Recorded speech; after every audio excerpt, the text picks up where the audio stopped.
Hi, this is MainstreetRob, and I'm here at the John Crysler Park in Crysler, Ontario. It's part of my continuing series on the growth of the community of Crysler and how it regenerated itself many times over its 220-year history. We're looking out actually at the gazebo in this park, which was something that arose from the community builders. This story is all about what I call the francophone shift. After the decline of the anglophone side of Crysler around Charles Street, it was Queen Street that rose to the occasion. And Queen Street was generally a francophone street. It grew through families, through volunteers, and it grew through its own versions of community builders who have made this community strong over the years. I hope you'll stay with me today. We're going to do a little walking around to a number of locations, but I think you'll find that the people that built this community are very, very interesting. By 1900, Queen Street was alive with French-speaking family-run businesses. They weren't speculative ventures. They were enterprises that were built to last. They were passed down through generations. And the Catholic Church, shown here, was rebuilt in 1899, and it became the foundation of this community. It anchored the shift, drew families from Montreal and Embrun, and even the Sisters of the Holy Cross, who lived across the street in 1922 and beyond. They were the ones that helped anchor the school in this community as well. And those things were fundamental for the growth in families and family-run businesses.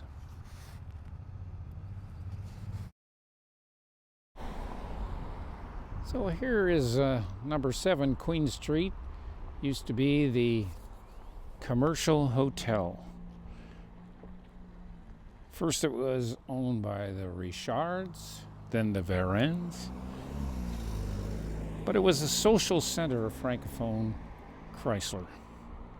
Travelers stayed here and salesmen displayed their wares,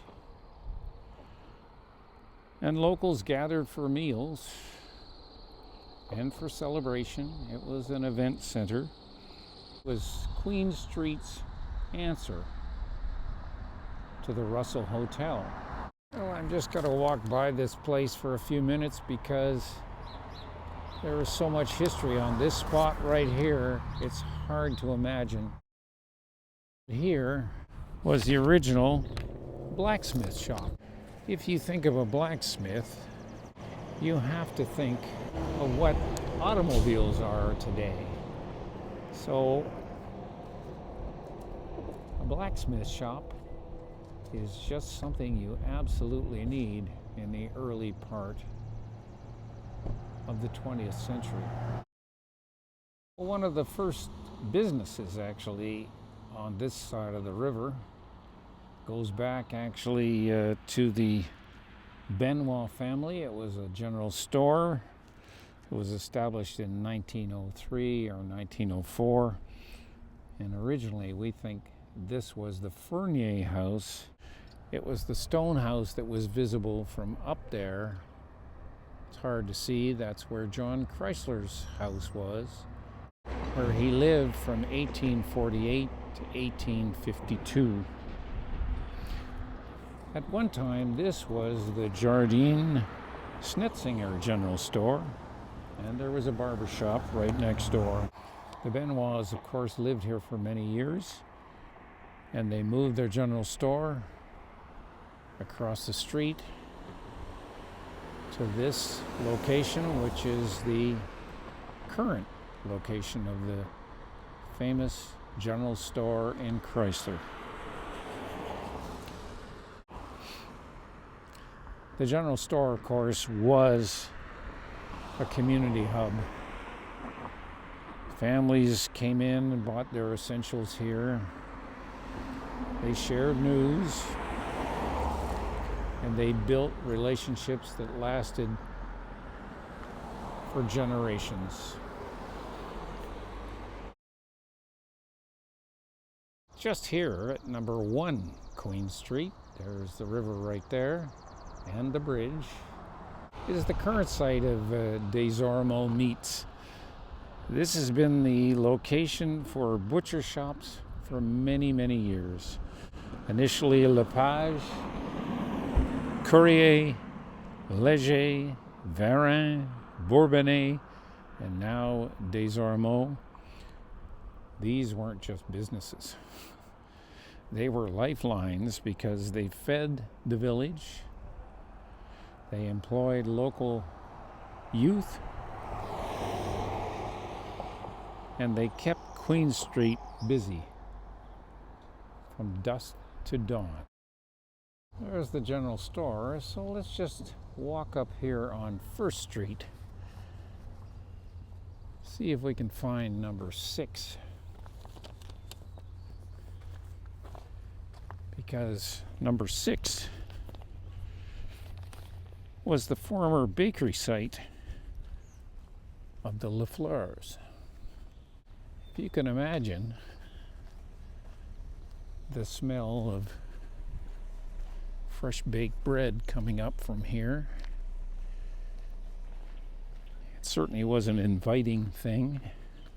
And they said if you brought 100 pounds of flour to Mr. Lafleur, he would give you 100 pounds of bread. And right back there was a giant oven. Let's see if we can look a little further up here. Well, no oven there today.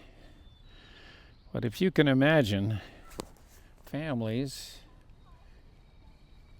on Queen Street and nearby on 1st Street here, coming here daily for their bread at Lafleur's Bakery. And when we get by here a little bit further, we're going to look back on the 2nd Street, because before that garage extended so far up there on 2nd Street, we had Gautier's well drilling. Very, very important if you needed water. Let's stop here for a few minutes, as there's lots of history just in this location right here. In the early days, around the beginning of the 1900s, in the area of Queen Street, you could see right here, there was that unmistakable sound of a tinsmith. Right here.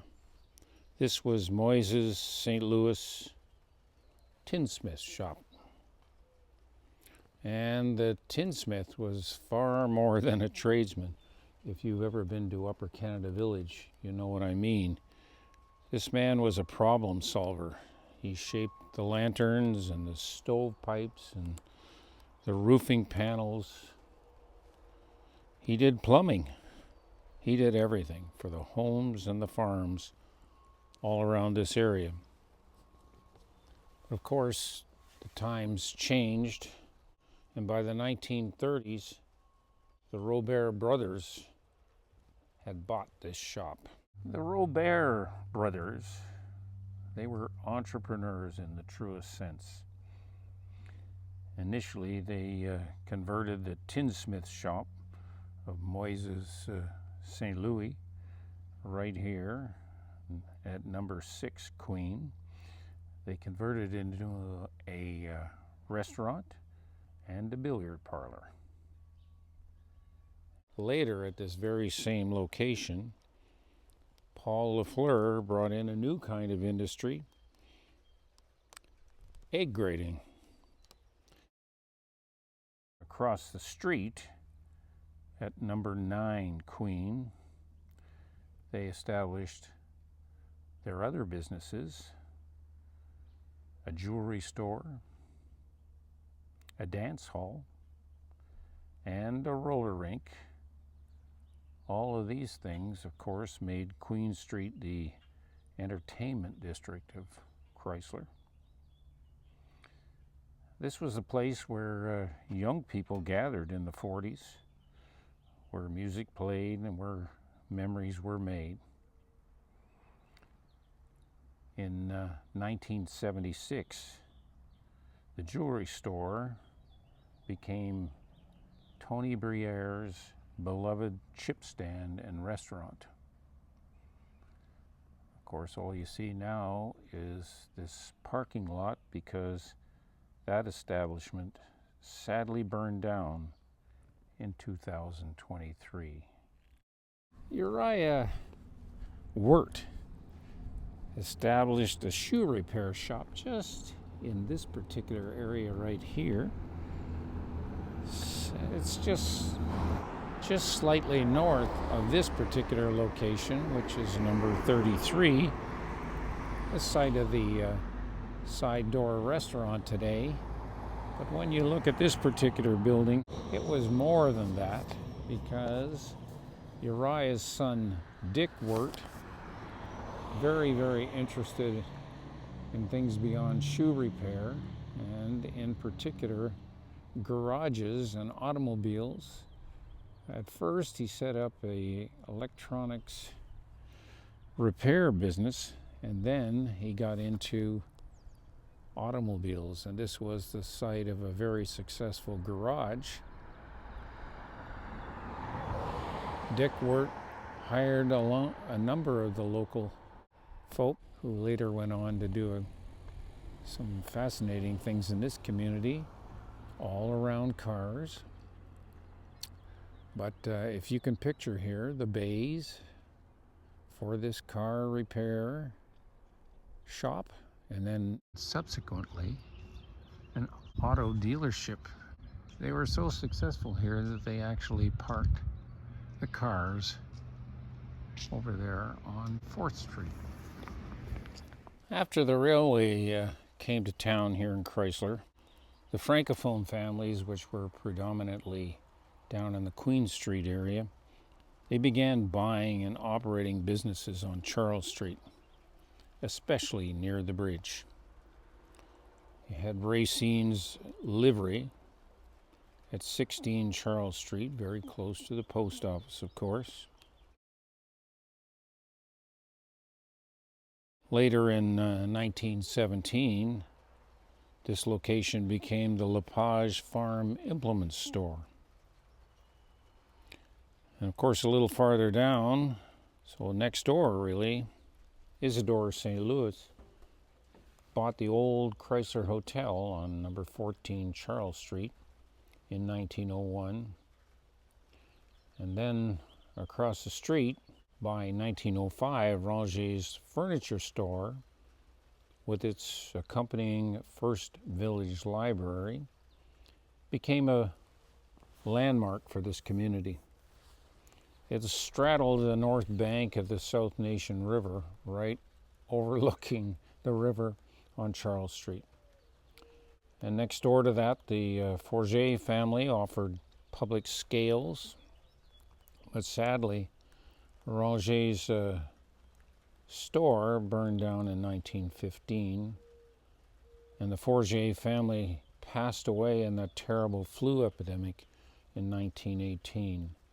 Of course, now all of this land has fallen into the river, eroded. But a little farther down, we had the Russell Hotel. It was built in 1902, and it was owned by the Kenneville family. This one became an important community icon. And at one time, of course, they moved the telephone exchange there. The Russell Hotel went through a series of fires, but of course it remained in place until 1981. Now these prominent businesses on the east end of Charles Street, they marked a major cultural shift in Crysler. And even by 1909, the Bishop Mill had changed hands to Mr. Coupow. The old anglophone commercial spine was becoming bilingual, and then eventually it too would become francophone in the francophone shift. By the 1940s, the railway influence had declined markedly, and wartime had become a major thing, downturning the whole economic situation everywhere, and there was very little business development. Charles Street, of course, was noticeably fading, and the whole rural economy was changing. And it was primarily because of trucks. Trucks could carry freight. There were also cars, of course. But the other amazing thing is with cars and trucks, you could communicate with urban communities. And suddenly those rural villages were feeling the impacts of those growing cities that were providing more products, a greater variety, often at a much lower price. And as we've seen before on our village walks, many villages in eastern Ontario experienced population and commercial decline at this time. But Queen Street, the new Main Street in Crysler, it stayed alive thanks to those remarkable group of mid-century builders. These are the entrepreneurs who carried Crysler through those quiet decades. Paul Lafleur, he started grading eggs in 1939 at a location at 19 Charles Street, which is, of course, now this storage rental location. He then moved his growing business to Queen Street. And he started small. In fact, the Oderkirks were providing him with eggs initially, and he was selling them right here in Crysler. But he was a very enterprising soul, and at one time, he was grading as much as 30,000 eggs a week right here on Queen Street and selling them to major grocery stores in eastern Ontario. He needed the trucks. He needed them repaired, so he bought the local auto repair shop just down the street where we now see Cooters. And in 1945, he even acquired the mill and the dam on Charles Street. And of course, he made it into a poultry feeding mill. Unfortunately, that mill burned down in 1979, but happily, I think, we have at least one picture. This was an impressive family, the Lafleurs. They bridged the industrial and community halves of Crysler, and they helped keep it growing for 50 years. Roland Patnaud was another one of those Crysler builders. He began working in Dick Wirt's garage. He, of course, was an automobile enthusiast, having worked as a chauffeur for his aunt in New When a GM dealership opportunity fell through for him in the early 1960s, he pivoted. He bought the burned down cheese factory on 4th Street at the corner of 1st Street. And of course, with no experience in cheese making, he found a partner.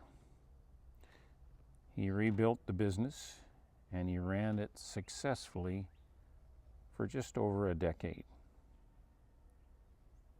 It's one of those great reinvention stories of mid-century Chrysler. Eventually, too, Patnaud got back into the auto business. It was in his bones, I guess. He purchased Dick Wirt's garage at 33 Queen Street in 1966. And that garage was operated for several years by his two sons, Mike and Danny. The former, Mike, he took over the Queen Street garage in 1989. And Danny, he established a used car sales business near 16 Charles Street. Automobiles was in the Patnaud blood. That location on Queen Street, where Mike had his garage, eventually became a restaurant and convenience store. In recent years, the restaurant has remained as a side door, but the convenience store has become a drugstore, Medicaid. The Patnaud car sales location that Danny had set up was closed in 2009 on Charles Street. Dick Wirt fostered a lot of automobile enthusiasts, and one of them was a fellow named Fernand Guy Bourdeau. He was a car enthusiast. When Dick Wirt opened his garage, he worked there for a short time, but then he opened his own garage on number 14 to 16 Charles Street. Of course, this was after the original hotel and garage that was there burned down in 1955. He operated that location as a successful car dealership until the 1960s. But Bourdeau's greatest legacy was community leadership. On his unfortunate death, his family donated the land that we see here, John Chrysler Park, the original Chrysler Pavilion, and the land on which the community center and library space now occupy, and also that skating rink right there. This family, the Bourdeaus, reshaped the social life of the village for generations with that wonderful donation. So let's walk down Mary Street to number 3.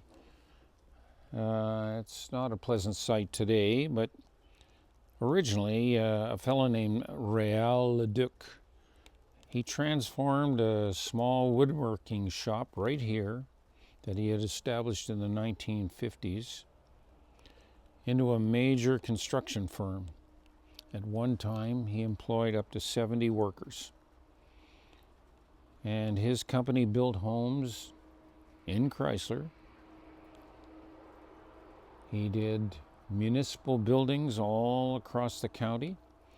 And of course, as the Catholic school grew, Leduc's firm was expanding it to handle the influx of kids. And his sons carried the business forward after his retirement, but unfortunately, it closed in 1978. Stuart Begg was not one of the francophone shift. An anglophone, he bought the Braithwaite sash and door business at 68 Charles Street, the one that's located just behind the current home hardware store. Stuart Begg bought that in 1923.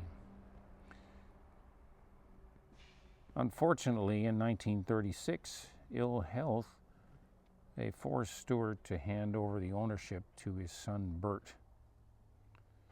But the sash and door business remained operating until 1960. After the war, Bert, another entrepreneur, he saw opportunity to raise chickens.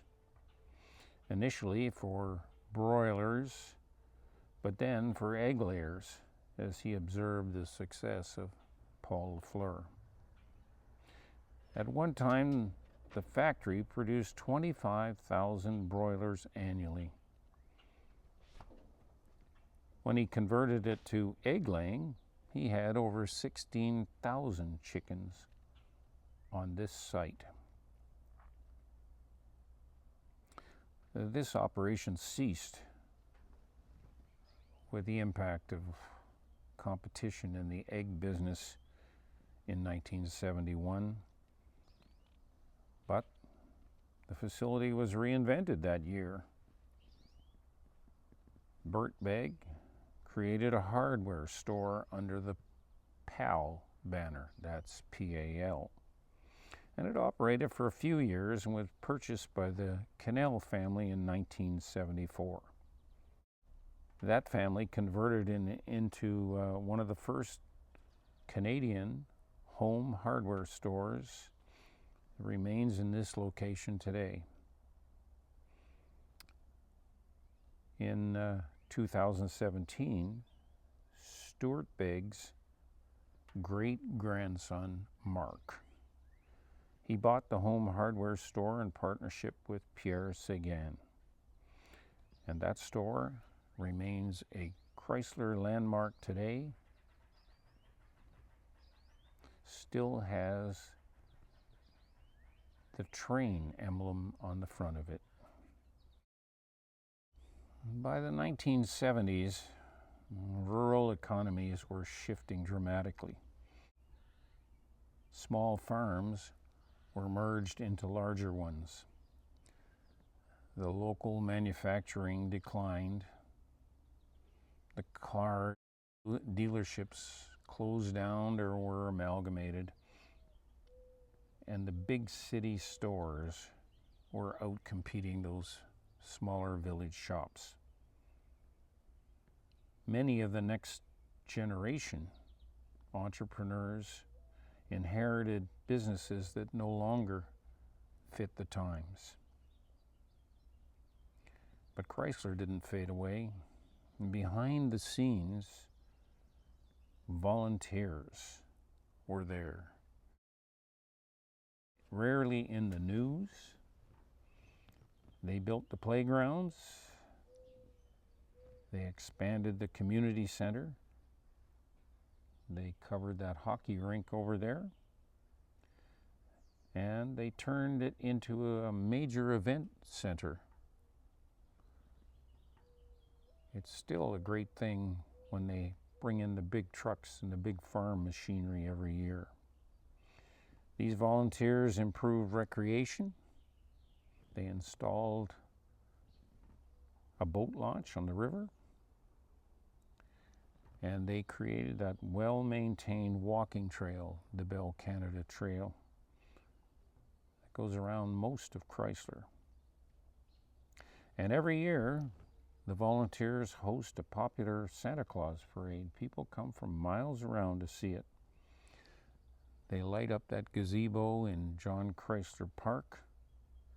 They just keep the village moving forward. And this quiet stewardship, it's sustained Crysler over the years when other Eastern Ontario communities, as we've seen, have declined.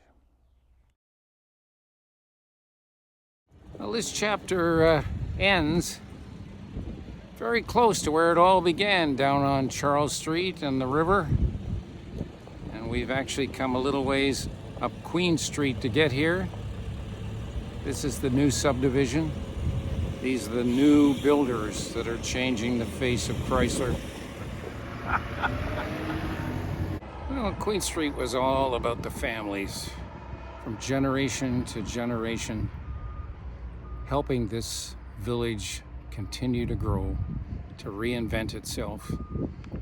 And it's all about the volunteers that kept it going when things were quieter here. But these are the new builders now. And in the next edition, the last in our series, we're going to talk about the impact these new builders are having in Crysler.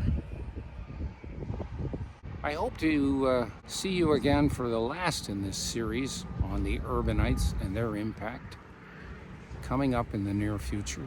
In the meantime, if you want to read more about this, you can go to MainstreetRob.com or follow up on the other episodes in this series, Main Street Rob Village Walks. Hope to see you again soon.